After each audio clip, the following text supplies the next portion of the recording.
তারপর মেঘপরি ও বৃষ্টিপরি দীনেশদের বাড়ির সামনে চলে আসে।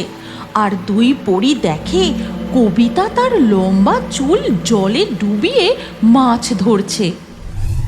এই বছর বর্ষা ঢোকার আগে থেকেই লক্ষ্মীগঞ্জ গ্রামে এক নাগাড়ে বৃষ্টি হয়েই চলেছে, যার ফলে পুকুর নদী নালা সব প্রায় ভরে এসেছে।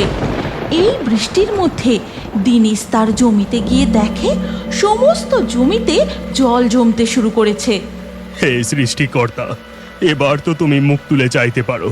তুমি কি দেখতে পাচ্ছ না যে এই মুষলধারে বৃষ্টির ফলে কৃষকদের জমির ফসল নষ্ট হতে বসেছে? সারা বছরের পরিশ্রম একেবারে সব শেষ হয়ে গেল। হায় হায় হায় হায়, এই মেঘ ভাঙা বৃষ্টি কি আর থামবে না?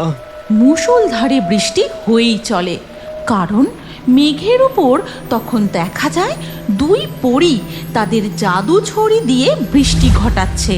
মেঘপরি, তুমি তোমার জাদুর ছড়ি দিয়ে আরো ঘন কালো মেঘ তৈরি করো, না হলে যে আমার জাদু আর বেশিক্ষণ বৃষ্টিপাত করতে পারবে না। বৃষ্টিপরি, এবার আমাদের থামা উচিত। এই গ্রামে অনেক বৃষ্টিপাত ঘটিয়েছ, গ্রামবাসীদের অনেক ক্ষতি হয়েছে। এখানে আর বৃষ্টিপাত ঘটানো ঠিক হবে না। রানীপরীর আদেশ আমরা অমান্য করতে পারি না মেঘপরি, তুমি আরো মেঘ তৈরি করো। ঠিক আছে বৃষ্টিপরি, আমি তাই করছি। এই কথা বলে মেঘপরি তার জাদুদণ্ড দিয়ে আরও মেঘ তৈরি করতে থাকে। তারপর কালো মেঘ আরও জমাট বাঁধে। বৃষ্টিপরি তখন, এবার আমি আমার জাদুদণ্ড দিয়ে আরো বৃষ্টিপাত ঘটাবো। এই কথা বলে বৃষ্টিপরি মেঘের উপর জাদু করতে যেতেই তার হাত থেকে জাদুদণ্ডটি ফসকে পড়ে যায়। সর্বনাশ! আমার জাদুদণ্ডটি হাত থেকে ফসকে পড়ে গেল। কোথায় পড়লো কে জানে? তোমার জাদুদণ্ডটি মেঘ ভেদ করে নিশ্চয়ই পৃথিবীর ভূমিস্থলে কোথাও গিয়ে পড়েছে। আমাদের এক্ষুনি তা খুঁজে বের করতে হবে।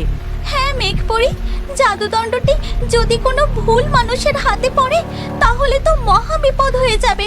আর যতক্ষণ না আমি জাদুদণ্ড খুঁজে পাচ্ছি ততক্ষণ এই বৃষ্টিও থামাতে পারবো না। তাড়াতাড়ি খুঁজে না পেলে যে গোটা পৃথিবীতে ভয়ানক বন্যা দেখা দেবে। বৃষ্টিপরি, আমাদের আর দেরি করা উচিত হবে না। চলো আমরা এক্ষুনি এই মেঘের নিচে যে গ্রাম আছে সেখানে গিয়ে তোমার জাদুদণ্ডটি খুঁজে দেখি। এই কথা বলে মেঘপরি ও বৃষ্টিপরি মেঘ ভেদ করে পৃথিবী রাজ্যে প্রবেশ করে। তারপর উড়তে উড়তে এদিক ওদিক তাদের জাদুদণ্ড খুঁজতে থাকে। ওদিকে তখন দীনেশ, না, এই বৃষ্টি থামবার নয়। ওপরওয়ালা কি চান জানি না।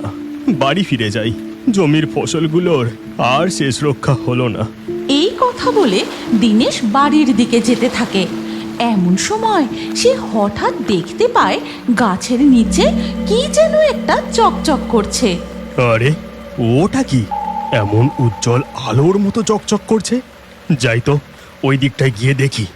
দীনেশ তাড়াতাড়ি করে সেইখানে গিয়ে দেখে গাছের নিচে এক অদ্ভুত সোনালী রঙের দণ্ড পড়ে আছে। সে সেটাকে হাতে তুলে নেয়। আরে, এটা কি জিনিস? এমন ধাতব জিনিস আমি তো আগে কখনো দেখিনি। আর কি অদ্ভুতভাবে চকচক করছিল। হাতে নেবার পরেই আলোক রশ্মি নিভে গেল।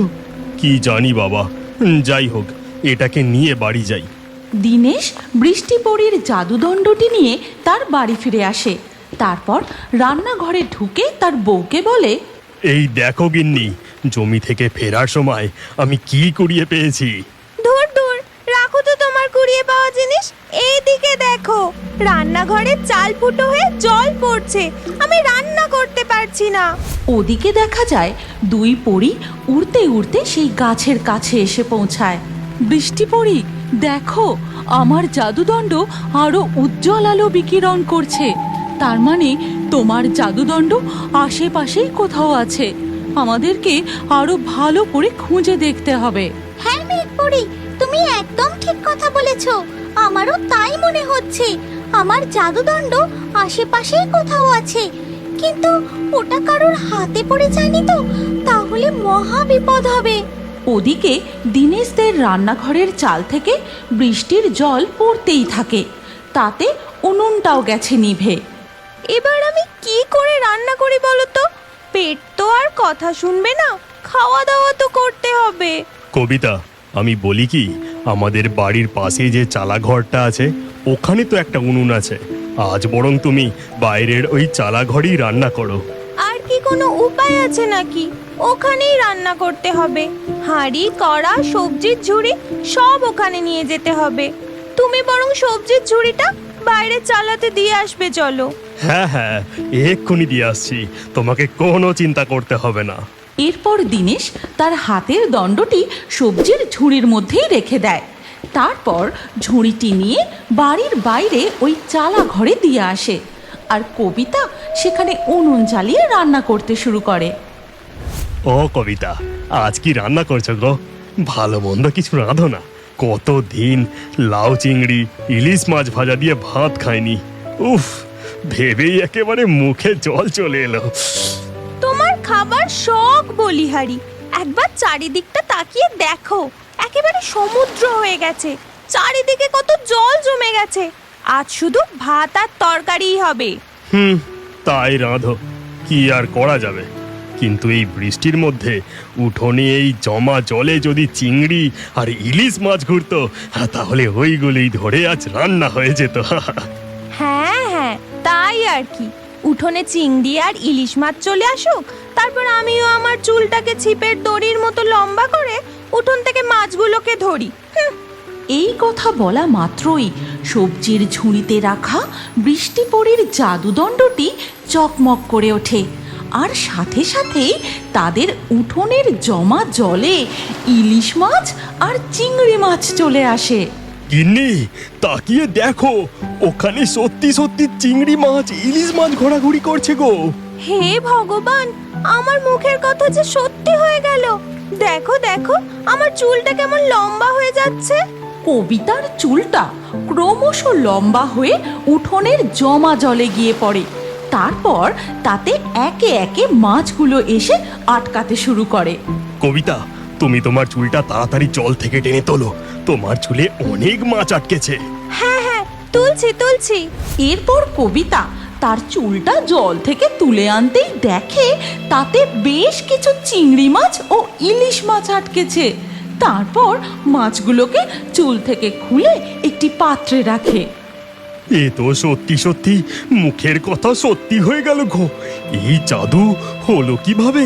কবিতা, তুমি তোমার চুল আবার জলে ফেলো, আরো মাছ উঠবে। এরপর কবিতা তার চুলটা আবার জলে ফেলে, আর তাতে ঝাঁকে ঝাঁকে মাছ এসে আটকাতে শুরু করে। আর ওদিকে বৃষ্টিপরী ও মেঘপরী। বৃষ্টিপরী, দেখো আমার জাদুদণ্ড কিভাবে চমকাচ্ছে। তোমার জাদুদণ্ড এই মুহূর্তে নিশ্চয়ই কোনো জাদু ক্রিয়া করছে। আমার মন বলছে ওই গ্রামের ভেতরেই কোথাও তোমার জাদুদণ্ড আছে। মেঘপরি, আমাদের এক্ষুনি ওই গ্রামে যেতে হবে, চলো তাড়াতাড়ি। কিন্তু বৃষ্টিপরী, এই বৃষ্টির ফলে আমাদের ডানাও যে ভিজে ভারী হয়ে গেছে, আমরা উড়তে পারছি না। চারিদিকে জলও জমে গেছে, এখন আমরা যাবই বা কি করে?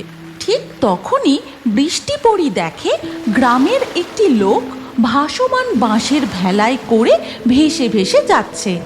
মেঘপরি, তুমি ওই দিকে তাকিয়ে দেখো, ওই লোকটার মতন তুমিও জাদু করে একটি বাঁশের ভেলা নিয়ে এসো।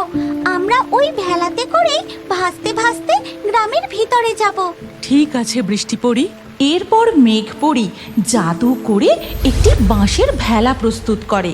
তারপর তারা দুজন বাঁশের ভেলায় চড়ে গ্রামের ভিতরে যায়।